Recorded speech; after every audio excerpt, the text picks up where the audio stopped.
हमें समझना होगा। अभी आपने देखा होगा हमारी पुलिस ने एक मामला पकड़ा है, स्मार्टफोन में गेमिंग के माध्यम से कन्वर्जन। बहुत बड़ा गिरोह है और कैसे वो संचालित होता था।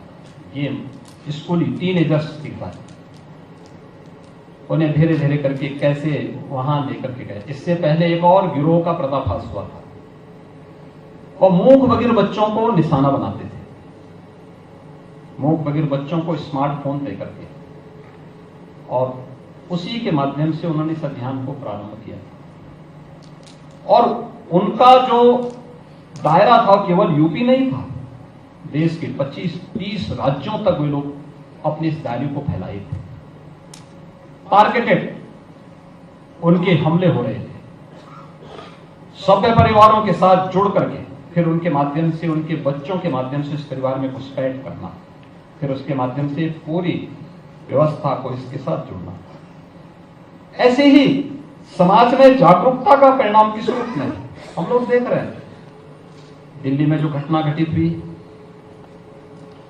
पहले छद्म नाम से भेष बदल करके उस लड़की से शादी की जाती है, बाद में फिर उसका कन्वर्जन कराया जाता है, फिर कुछ महीनों के बाद उसकी हत्या कर दी जाती है। मुंबई में 2 प्रकरण इस प्रकार के आए। उत्तर प्रदेश में हम लोगों ने 2020 में इस प्रकार की 2-3 घटनाओं को जब देखा तो हम लोग एक ऑर्डिनेंस लेके आए।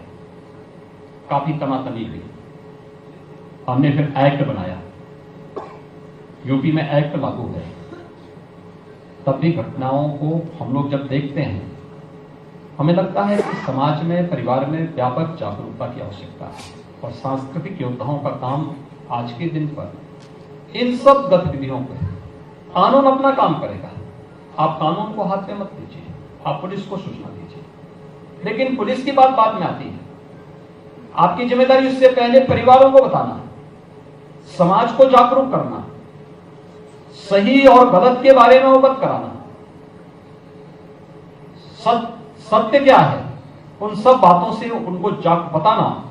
अगर हम जागरूकता के इस बड़े कार्यक्रम के साथ चलते हैं, बहुत बड़ी समस्या का समाधान हमारे सामने अपने आप होती हुई दिखाई देगी। लोगों को एक सकारात्मक मार्ग पर आगे बढ़ने के लिए प्रेरित करना पड़ेगा और सकारात्मक मार्ग वही होगा जो बाद में जब हम इसमें कानून को अपने हाथ में लेते हैं तो याद करना, एक प्रकार से हम अपने हाथ में कानून को लेकर के उन लोगों की मदद कर देते हैं, क्योंकि उनके लिए बचाव का एक रास्ता खुल जाता है।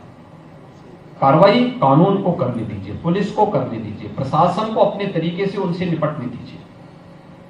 हम समाज की जिम्मेदारी अपने ऊपर लें, हम समाज को समझाएं क्या रास्ते इसके निकल सकते हैं, कैसे ये सब घटनाएं घटित हो रही हैं, कैसे समाज का एक बड़ा तबका इस विकृति की ओर जाकर के पेड़ बनने के पहले ही वह सूख करके अपनी नियति को नष्ट करने को कैसे अग्रसर हुआ है, यह हम सब के लिए एक बड़ी चुनौती है और इस दिशा में हम सबको मिलकर के कार्य करना होगा।